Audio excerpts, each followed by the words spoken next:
I joined the Navy in April of 1969. I went to I attended Radio A school in Bainbridge, Maryland. Then I reported to the USS John F. Kennedy, which was CBA 67 at the time, which was already on a deployment to the Mediterranean. I caught up with it there. I worked in the communications section for a few years, and then I moved to the navigational section of the Kennedy, where I was working with the quartermasters. I did administrative work for the navigator. After that, I was transferred to Commander Fighter Wing 1 at Naval Air Station Oceana, Virginia Beach, Virginia. 1979, I applied for a job at the National Security Agency as a security guard and was hired in 1980. Did that job for 3 years, and then I moved to the electrical division under the General Services Administration at Fort Meade, Maryland. In 1986, I became, they did away with all the GSA services, so I became an actual NSA employee in 1986 and worked in the facilities section at NSA until my termination in June 13th, 1997.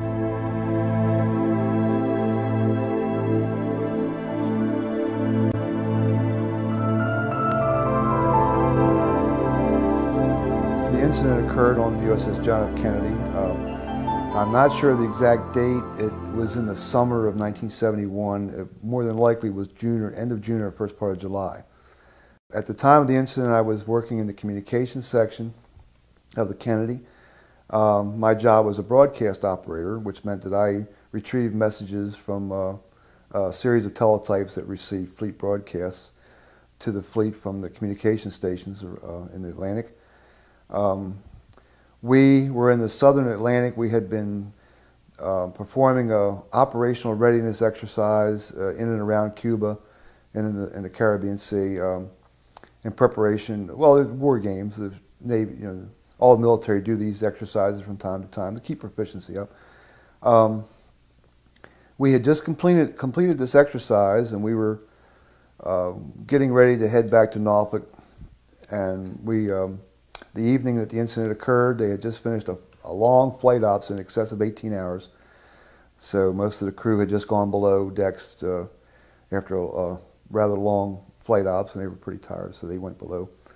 I was on duty in the communications room, and the teletypes were, of course, they were crypto. All the communications came through cryptographic equipment, which was very susceptible to interference from time to time. So I kept a close watch on the incoming messages, and if I noticed any abnormalities, I would call facilities control and have them adjust the receivers to keep the signals clear. This particular night, I took a message off the teletype and filed it because it was not to us, and I turned around to check the teletypes again and saw something I had never seen before. All 8 teletypes were just typing complete garbage, totally incoherent. I had seen 1 or 2, mistakes in the messages, but never anything this extensive. So I immediately called the facilities control on the intercom to inform them that my broadcasts were out, and they informed me that they were busy because all communications had just gone out.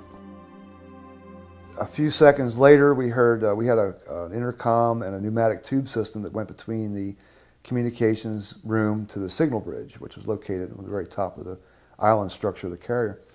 And we heard a voice come on, very excited, yelling that God was here, it was the end of the world. And we looked at each other and thought, well, that's strange, what's going on there? Another few seconds went by, and another voice came on, more controlled. This person said that there's something over the ship, is what he said. There's something over the ship. Well, I looked at a friend of mine, a shipmate, and he looked at me, and we decided to go have a look, which was really breaking the rules. We weren't supposed to leave the comm area during watch, but nothing was working anyway, so we figured, being young. And so we exited the communication center and went to the catwalk on the port side of the ship, on the flight deck, edge of the flight deck, and we observed a large glowing sphere over the island structure of the ship, over the ship. It was hard to decide what size this thing was because there was no perspective. It was late in the evening, the sun had gone down, it was twilight, but it looked huge. I would say anywhere from 300 or 400 feet to a quarter of a mile, depending on how high it was. If it was high and it was huge, you know. It glowed in a pulsating manner between a yellowish and an orangish color. I couldn't see any details other than a glowing spherical object. Unfortunately, I only got to observe this object for less than 30 seconds because by the time we got out there and started looking at it, general quarters went off on the ship, battle stations, and we had to go back to our watch station, which was our battle stations. We stayed at general quarters or battle stations for about 2 hours. It was only several minutes after we got back to the communications center that the messages started coming in again. Incoming started coming in. Outgoing was still out. So it wasn't that long we were out of communications, maybe 20 minutes at the most. Of course, I stayed on watch until my watch ended, which was at midnight. After that, I talked to a few friends, some shipmates that I had on the ship. One in particular worked in the radar department, and he was on watch during the incident, and he told me that all the radar screens were glowing and nothing. They couldn't detect anything on radar. And we stayed up most of the night talking about it, a few friends of mine, and we heard stories about the compasses not working on the bridge and that the radar navigational system had gone offline. What I was observing was the underside of possibly a disc, which would cause it to look spherical from my vantage point. I've thought about it a lot, and that's the conclusion I've come to. I heard from some people that the first voice on the intercom that we heard yelling, saying it was the end of the world, was actually a bosun's mate lookout that was on watch on the signal bridge. We heard through stories that this person had to be sedated, was very upset, and we heard that the second voice that we heard was actually a signalman that was on watch on the signal bridge, the one that said it was just something over the ship, the more controlled voice. A few days later, the commanding officer and the executive officer came on the closed-circuit television system that we had on board. It was the only way they could address the crew of 5,000. He looked at the camera, and I'll never forget this. He looked at the camera and he said, "I would like to remind the crew that certain events that take place on board a major naval combatant vessel are considered classified and should not be discussed with anyone without any to know." Unquote. That's all he said. So that the commanding officer and the executive officer were pretty upset during the incident because they had no control over anything and they were very vulnerable, which I'm sure was upsetting for any military people when you're not in control. The propulsion system still worked. We could maintain the speed and course, and we could steer, but from all the stories that I heard, anything that was electronic in nature ceased to operate or was malfunctioning. This included any computer systems. It did, at the time, have nuclear weapons on board. This was a known fact to us, but we were in the Mediterranean. We were not supposed to talk about it. They weren't going to deploy a carrier anywhere in the world without nuclear capabilities. The altitude of the object appeared to be pretty low. I did get a message from a former serviceman, a U.S. Navy serviceman, that said he was on a destroyer in the vicinity and that they had tracked an object on radar sometime that summer. I also got a message from a man that had been a sailor on the ship, had worked with the computers, and he remembered somebody getting him up to come and work on reboot the computer system. And he had said what happened, and they said a UFO was over the ship, and he laughed it off, thought it was a joke. And he just chalked it up to a computer crash and rebooted the system. And it wasn't until he read my story that he remembered that, and he said, well, they weren't joking. But all this time, he thought it was just a joke. It was only actually over the ship for maybe 5 minutes or less. However, the ramifications of the disruptions lasted for at least an hour. That's why we stayed at battle stations for 2 hours. I guess they were waiting to see if it came back, and they were still trying to restart systems and get things back and fully operational. It took them probably at least an hour. And then there were no aircraft in the air. They were all on board when the incident started. They kept 2 F-4 Phantoms, which were called already CAP, Combat Air Patrol. From what I heard, they would not operate. They were trying to start those those jets, and they, from what I heard, the rumors and the stories that they wouldn't start, that they were out of commission. No noise from the object. It was quiet on the flight deck at the time because I said there was no flying, no aircraft running, so it was rather quiet. We discerned no sound whatsoever, no humming, nothing, just a complete silence. Some men arrived on the ship when we returned to Norfolk to interview some people in suits. Lord knows where they came from, what agency they were from, but I had heard it. Because I wasn't a legitimate observer, I wasn't even supposed to be out there, I guess nobody really even knew I saw it. But I'm sure the rumor I heard that all the bridge crew, people that were on the bridge, were interviewed by these gentlemen in suits, and some people in some operational areas, radar, and we had an organization on the ship called IOIC, and it was Integrated Operations Intelligence Communications, something to that effect. I don't remember I remember the acronym, but I don't remember the exact meaning. And I'm sure I had heard that they were out taking pictures of this thing.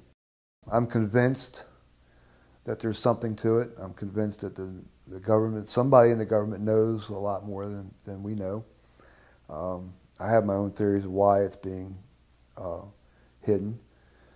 I think it's the reason that the information is being kept from the public is there are many reasons, not just one particular reason. And what would those be? They probably feel that the general public couldn't handle the knowledge of extraterrestrials visiting. I think that they have information that would seriously undermine the economy of the country. I think there's devices that they have that could produce energy at very low cost and with no pollution, but the corporate greed would prohibit that. And that would be the part that would bother me most about the cover-up. I think of all the pollution there is and all the could have been saved. That would bother me more than anything. And also, I think anytime the military discovers something like this, they want to keep it quiet because they don't know who knows about it. And there's a paranoia in the military. I've seen it. It's definitely time to make this disclosure on this. It's been kept secret too long. I think we have a right to know what we have to face, be it an asteroid heading for Earth or an extraterrestrial visitor. I think as human beings we have the right to know what our future may bring. It's a God-given right. This thing was moving 10, 15 miles in 30 seconds, 20 miles, then 30 miles, then 40 miles, then 100 miles. And in virtually 3.5 minutes, this thing moved, almost 500 miles. And then moving from one altitude to another that would cause any normal pilot to black out, let's say, was very strange to me. I'm not sure the exact date. It was in the summer of 1971. It more than likely was June or end of June or first part of July. At the time of the incident, I was working in the communications section of the Kennedy. My job was a broadcast operator, which meant that I retrieved messages from a series of teletypes that received fleet broadcasts to the fleet from the communication stations in the Atlantic. After that, I was transferred to Commander Fighter Wing 1 at Naval Air Station Oceana, Virginia Beach, Virginia. 1979, I applied for a job at the National Security Agency as a security guard and was hired in 1980. Did that job for 3 years, and then I moved to the electrical division under the General Services Administration at Fort Meade, Maryland. In 1986, I became they did away with all the GSA services, so I became an actual NSA employee in 1986 and worked in the facilities section at NSA until my termination in June 13th, 1997.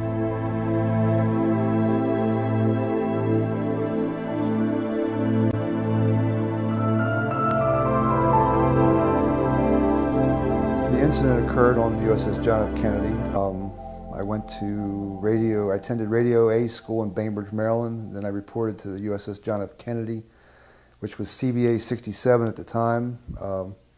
which was already on a deployment to the Mediterranean. I caught up with it there. I worked in the communications section for a few years, and then I moved to the navigational section of the Kennedy, where I was working with the quartermasters. I did administrative work for the navigator.